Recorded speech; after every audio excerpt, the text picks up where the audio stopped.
not only because Rajpal Gautam ji was forced to do what we never thought that he will do, or whatever you might have so many questions in your mind that why this happened.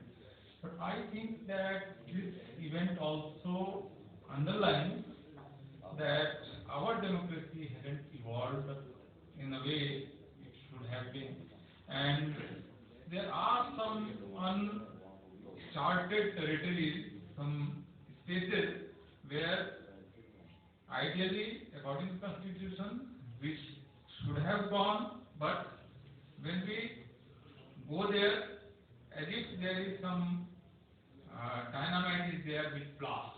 You can't go to those territories.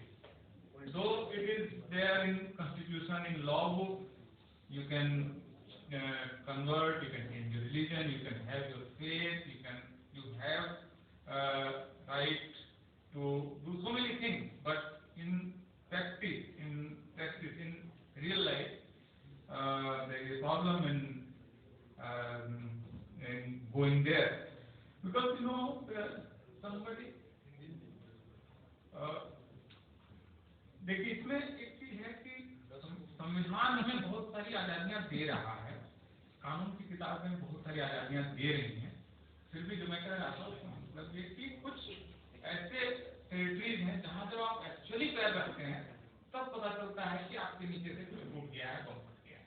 वरना क्या है, ये घटना क्या है कि मैं एक धर्म में हूँ, एक धर्म से मैं दूसरे धर्म में जा रहा हूँ, जो आजादी मुझे भारत का संविधान देता है, जो आपको जो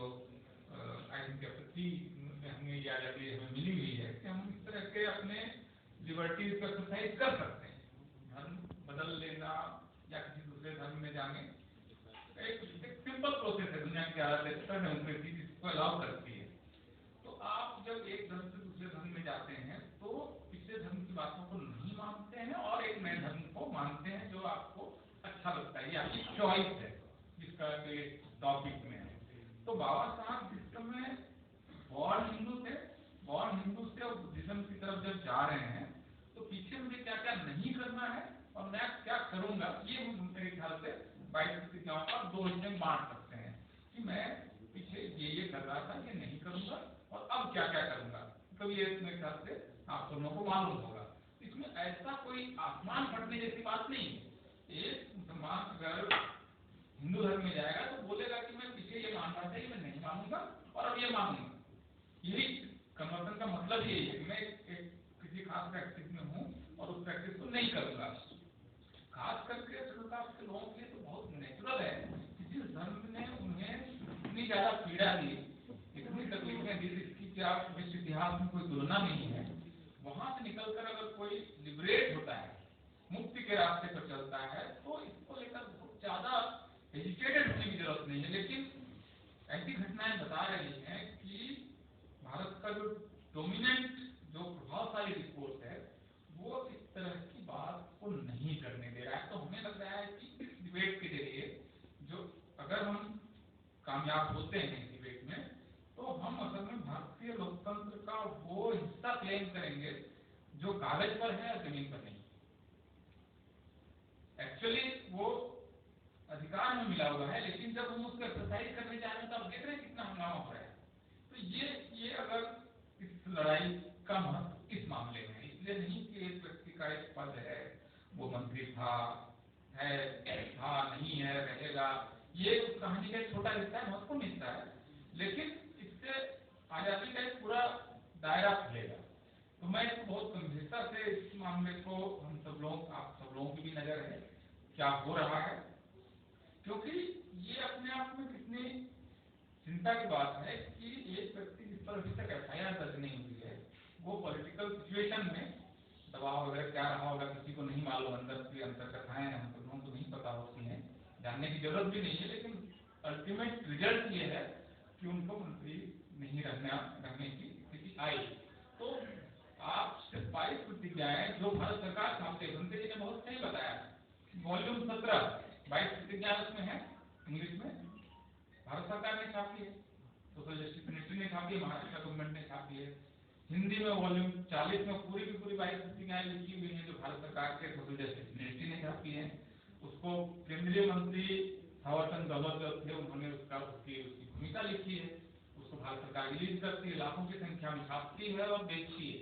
उन 22 प्रतिज्ञाओं को बोलना राजनीति की दुनिया में या व्यवहारिक दुनिया में अपराध की तरह देखा गया। ये अपने आप में चिंता का विषय है और मुझे लगता है कि इसको लेकर खास करके जो यहाँ का प्रभावशाली धर्म और उससे जुड़ा हुआ जो स्ट्रक्चर है वो इसको अभी अलाउ नहीं कर रहा है। तो हम लोग अगर इस लड़ाई में थोड़ा सा भी आगे बढ़ते हैं तो ये लाखों लोगों की जिंदगी पर इम्पैक्ट करेगा। और खास करके अगर आप देखें कि उस घटना के बाद पूरे देश में इस समय 22 प्रतिज्ञाओं को पढ़ने की बात आ गई। वो तो कविताएं बन रही है, उस पर लोग उसको गा रहे हैं। मतलब 10-10 हजार की भीड़ में वो 22 प्रतिज्ञाएं बोली जा रही हैं। ये मतलब कम से कम 25 साल से तो मैं भी ऑब्जर्वेशन कर रहा हूँ कि देश दुनिया में क्या हो रहा है। ये पहली बार हुआ है। बहुत मुझे लगता है कि 1956 के बाद बाबा परिवर्तन के बाद, और ये एक दूसरा मौका है जब फिर से 22 प्रतिज्ञाओं को लेकर, नवयान बुद्धिज्म को लेकर या बुद्धिज्म को लेकर एक नए ढंग का एक खुद को बताना। मतलब क्योंकि आप बुद्धिज्म में जाते हैं तो कोई ना रिजर्वेशन वगैरह तो कोई इम्पैक्ट तो हो नहीं रहा क्योंकि लोग उसको नहीं बता रहे थे। अब वो बताना शुरू हो रहा है, तो इम्पोर्टेंट है। और मुझे नहीं मालूम कि राजनीति में अगला कदम कौन क्या लेगा, उसमें हम सलाह देने के लिए भी सक्षम नहीं, क्योंकि राजनेता इस मामले में बहुत सबसे सही अपने लिए सोच पाते हैं। लेकिन हमारी पूरी तरह से मंगल कामनाएं रहेंगी। अभी तक में बहनपाल गौतम जी ने जितना कर दिया वही अपने आप में इतना भारी है, इतना बड़ा इतिहास है। इसके बाद अगर वो कुछ भी ना करें तो भी मुझे लगता है कि उन्होंने एक ऐतिहासिक काम कर दिया। बहुत बहुत मंगल।